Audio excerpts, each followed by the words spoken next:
Hello and welcome to March's book review.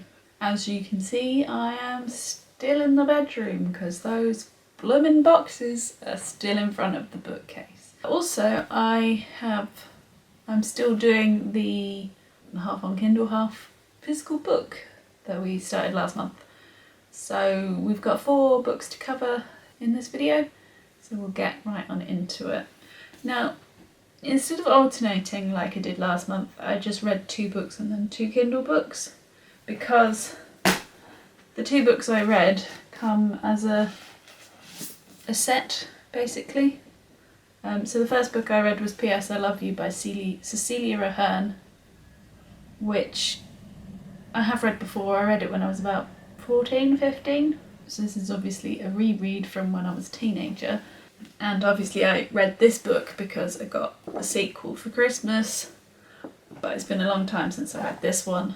So I wanted to refresh my idea of the story and the characters, because a lot of my memories now come from the film, which as a rom-com it's a good film, but as an adaptation of a book it's rubbish. They changed way too much in that film, but we're not here to discuss the film P.S. I Love You, we're here to discuss the book P.S. I Love You. So when I was a teenager I really enjoyed this book, and I did again, but I'm now pretty much the same age as the character Holly. She's just turning 30, I've just turned 30. Obviously I'm now in a long-term relationship and I wasn't before, so this book just hit a lot harder than it did when I was a teenager.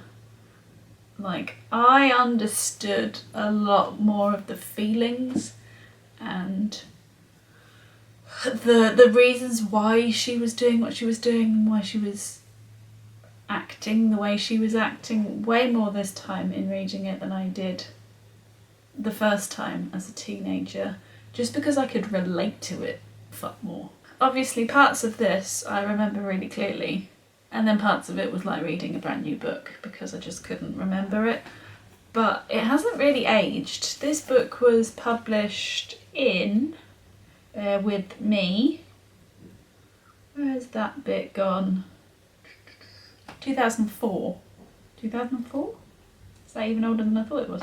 Yeah, so 2004. So that's, maths. 10, like 17 years old now, and it doesn't feel like that. It doesn't feel like it was written in the early 2000s, other than the reference to a travel agent, which is not really something we use now. But the book hasn't really aged. The themes in it are as relevant now as they are then, and I really enjoyed it. I really liked the characters in it, I really enjoyed the friendships in it, and I've been meaning to reread it for a long time. So I'm glad that this one came out, because it gave me an excuse to reread P.S. I Love You. So we might as well go straight into Postscript, obviously again by Cecelia Ahern, and this is the sequel to P.S. I Love You, and it's like 7 years on from the end of that book, and obviously it's been a while. As I said, it's been like 17 years since P.S. I Love You came back, so this was a highly anticipated sequel, but unfortunately I was a bit disappointed with it. I liked the concept of Holly helping people with sort of terminal illnesses create ways of connecting with their loved ones after they've gone, like Jerry did in the letters, and I liked the way that Cecelia Ahern this is, looks into grief and bereavement and the length of time and whether, getting over them and how things change and all of that kind of stuff. But it felt like she was just trying to be a bit too profound with this book. It lost a lot of the heart that P.S. I Love You had, because the key relationships she has with Sharon and the other woman, Denise, aren't really in here. There's not that much about her relationship with her family. And all of that was the bits that I loved the most about P.S. I Love You. The support that she got around her and the hijinks she had with them. And then obviously the new characters in the Postscript didn't feel particularly formed. They were a bit fleeting just because of the nature of the fact that they've all got terminal illnesses. So I don't know whether because I reread P.S. I Love You straight before this, whether that's why I wasn't as keen on it, or whether it's just not as good a book. If you've read it, please let me know in the comments down below what you thought, because I don't know whether I'm just, like, my judgment's just clouded because I had just reread P.S. I Love You and I really, really enjoyed it again, or whether it had just lost the heart of those characters. But yeah, so that was Postscript by Cecelia Ahern. So the third book, I've moved on to my Kindle at this point. There was a lot in the news about females and about, you know, feminism and all of that. And I realised on my Kindle I had a book about the vagina. So I thought I would read that. And that was called The Wonder Down Under. And bear with me a second because I'm going to have to look at my phone at the authors' names. Because they're a bit more obscure. So that's The Wonder Down Under, and that was by Nina Brochmann and Ellen Stokken Dahl. So they're Norwegian. So a lot of the facts in this book are skewed to Norway, obviously. And it was also written a while ago, so there might be some more up-to-date facts in the book. So obviously some of the references didn't really mean a lot to me. I also found that because it's non-fiction, I find it a lot more difficult to read. I don't know whether that's because obviously it's factual, so I'm trying to retain the fact, whereas with a novel, yes, you follow the story, but it doesn't quite take as much brain power as a non-fiction book. I don't know, but it did take me a little while to read, and some of the sections or chapters or whatever you want to call them were a lot harder than others just because of the scientific nature of them. So I'm not sure that I'm the target market and the target audience for this book. As I've mentioned, I'm 30. I think this book is probably more aimed at a teenage audience who are learning some of this stuff for the first time. Some of the language did come across as a bit patronising, but again, I don't know whether that's because of the translation, because I'm assuming they originally wrote this in Norwegian, not in English. And although some of the information in it was like a refresh for me, or I did learn a couple of new things, it wasn't quite the revolutionary book about a vagina that I was hoping for. I didn't come away knowing loads more than I did already. There was also quite a lot of links in the book, and I was reading on a Kindle, but not a Kindle with internet particularly. It's not like a Fire or anything, it's literally the old school one with buttons. So I couldn't access them or use them, which was a little frustrating. Although I probably wouldn't have clicked on the links anyway, so swings and roundabouts there. And the bits that I would have preferred them to go into depth more were quite short. There was an infinitely long chapter on contraception, which, and they said it themselves at the beginning of the chapter, was the most boring chapter, but they said it was the most important, which was why I'm going to assume that the audience is for a teenage audience who are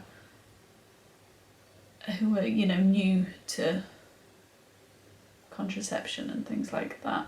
Whereas the chapter on sort of fertility and that kind of stuff was relatively short, and obviously that's the stage that I'm coming up to in my life, so I would have preferred that to have been more expanded on than it was. And just a caveat to say, there is no babies in my future, in my immediate future, let's put it that way. So I think it's a good book, but maybe not for me because I'm not at the stage that they're aiming for. As I said, I did learn a little bit and my knowledge on other areas was refreshed, but yeah, not quite what I was hoping for, I guess. So that was The Wonder Down Under. And then the last book I read this month was Attachments by Rowell. I've only ever read Eleanor and Park, and I really enjoyed that book when I read it, and this was on my Kindle, so I thought I'd give it a go. I thought it would be a easier read after the non-fiction book that I read before it, which it was. It was a very, very easy book to read. I whizzed through it pretty quickly, actually. I originally thought it would be about the two women, Jennifer and Beth, but it's not. It's largely about Lincoln, who is a IT guy working at a newspaper, and his job is to essentially read the emails that are flagged up because they've used certain language that the company deems inappropriate, and it's his job to read them, make sure that it's not, and if it is, he has to send them warnings. This book is also based in 1999, so the whole email and computer thing is relatively new, and it's definitely new to this company. I'm not sure companies now would condone having a person read through the emails of their employees.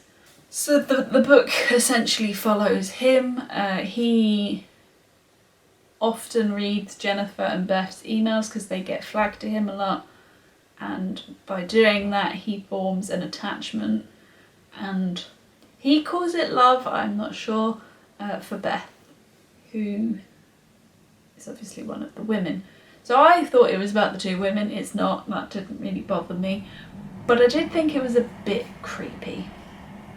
Obviously he's kind of breaking their privacy in reading their personal emails. He basically falls in love with this woman just because of her writing, which some may think is really romantic, but he then sort of tries to, that he continues to read them even when he doesn't have to, just because he wants his fix. I don't know, there was something a bit creepy about it. But then on the flip side, Beth is also kind of creepy because she spots him at work and then emails about him to Jennifer, calling him her cute guy, and then like stalks him a bit despite having a boyfriend, and follows him home, or tries to follow him home and stuff. So both of them are a bit creepy, which I don't know how I feel about it, to be quite honest. As a book, it really does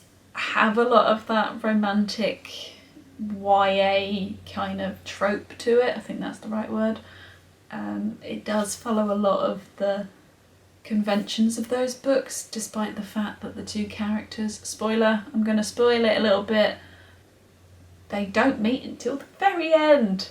But it didn't have that feeling of, and you know it's a good romantic book when you can like feel your heart swell and all of that kind of stuff. I didn't get that with this book.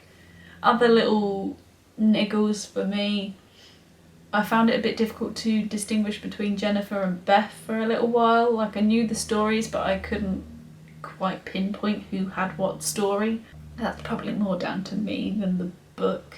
And also I quite liked being reminded about the millennium bug at the turn of the new year between 99 and 2000, and everyone thought that the computers would malfunction and everything would go massively wrong. It then made me think about my millennium New Year's, my 1999 New Year's Eve, in which I was in a church hall with a, handheld CD player with a man that would only play, I think it was Beethoven or Mozart, and when someone asked him to put on something more upbeat, he got upset and left with his CD player. So we then had to sort of scrabble around to find a way to have some more music. Yeah, it was not typical. That's also the night that my granny's dog Charlie ate about 100 sausage rolls and then padded up and down the corridor feeling sorry for himself. But I've just gone on a massive tangent and not talking about attachments anymore. So Attachments was an enjoyable read. It's not quite the heartwarming, heart-swelling romance that some of these books can be, and it is a little creepy, I guess, in today's standards, but it wasn't too bad anyway. So there you have it, there are the 4 books that I read in March. If you've read any of these books or have any recommendations for me, as always, please put them in the comments below. If you've enjoyed this video, please give it a thumbs up. If you haven't already, please go ahead and subscribe, and I'll see you in the next one. Bye!